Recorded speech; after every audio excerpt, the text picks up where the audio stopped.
কালকে সন্ধেবেলায় ভাবছিলাম একটু পেঁয়াজের পরোটা বানাবো, তাই আগে থেকে সব কিছু রেডি করে রেখেছিলাম। আর ভাইঝেকে এখন ওয়েদারটা বেশ সুন্দর, মানে মেঘলা মেঘলা ওয়েদার, মাঝে মাঝে ঝিরিঝিরি বৃষ্টি পড়ছে।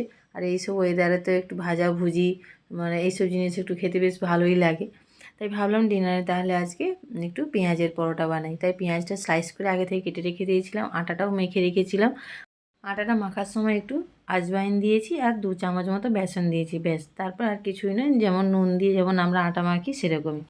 পেঁয়াজটাকে একটু নুন দিয়ে রেখেছিলাম যাতে পেঁয়াজ থেকে জলটা বেরিয়ে যায়, সেই যে প্রায় 10 থেকে 15 মিনিট রেখে দিয়েছিলাম, ব্যাস জলটা বেরিয়ে গেছে। এবার নিচুড়ে নিচুড়ে পেঁয়াজ থেকে জলটা বের করে নিয়েছি।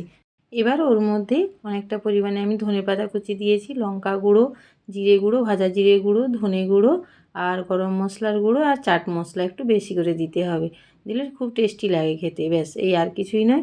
তারপরে এবার আমি ওতে মেন যে ইনগ্রিডিয়েন্ট, ওতে আমি 2 চামচ মতো বেসন অ্যাড করেছিল। প্রথমে 2 চামচ করেছিলাম, কিন্তু বাইন্ডিংটা দেখলাম একটু যেন কম মনে হচ্ছে, পরে আমি আবার 1 চামচ অ্যাড করেছি। দিয়ে একটু সামান্য নুন দিয়েছি, কারণ প্রথমে আমি পেঁয়াজে নুন দিয়েছিলাম, সেই জন্যই। দিয়ে ভালো করে মেখে নিয়েছি। তারপরে এই যে লেচিগুলো যে বানিয়ে রেখেছিলাম, তার থেকে 2টো রুটি বেলেছি। বেলে তার মাঝে একটাতে আমি পুরটা দিয়ে দিয়েছি, দিয়ে তার উপর থেকে আরেকটা রুটি দিয়েছি, দিয়ে এটাকে এরকমভাবে ছুরি দিয়ে এরকম লম্বা লম্বা করে কেটে নিয়েছি।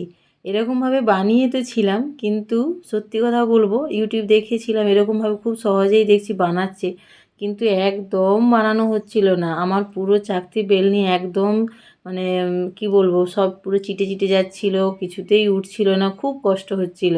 আমি তো বলবো এরকমভাবে কেউ বানাবে না, আমার খুব কষ্ট হয়েছে। আমি এরকমভাবে বানিয়েছিলাম, কিন্তু এই যে পদ্ধতিটা আমি দেখাচ্ছি বা করেছি, এটাতে খুব সুন্দরভাবে খুব সহজেই হয়, আর খেতে কিন্তু সেই একই সেম টেস্ট, পুর বেরিয়েও যাবে না, কিছুই নয়, সুন্দরভাবে হয়ে যাবে। এরকমভাবে বানাবে, দেখবে মানে খুব সুন্দর হয়, মানে খুব সহজভাবেই হয়ে যায়, কোনো ঝামেলা নেই, কিছুই নেই, একই রকম। ব্যাস মাঝখানে পুরটা দিয়ে ভালো করে 4-5টা মুড়ে নিলাম, দিয়ে হালকা হাতে একটু বেলে নিতে হবে, দিয়ে তেল বা ঘি যে যেটা পছন্দ করে সেটা দিয়ে ভালো করে ভেজে নিলেই পেঁয়াজের পরোটা রেডি। আমাদের কালকের ডিনারে এটাই ছিল। চলুন আজকে তাহলে আসি, টাটা বাই।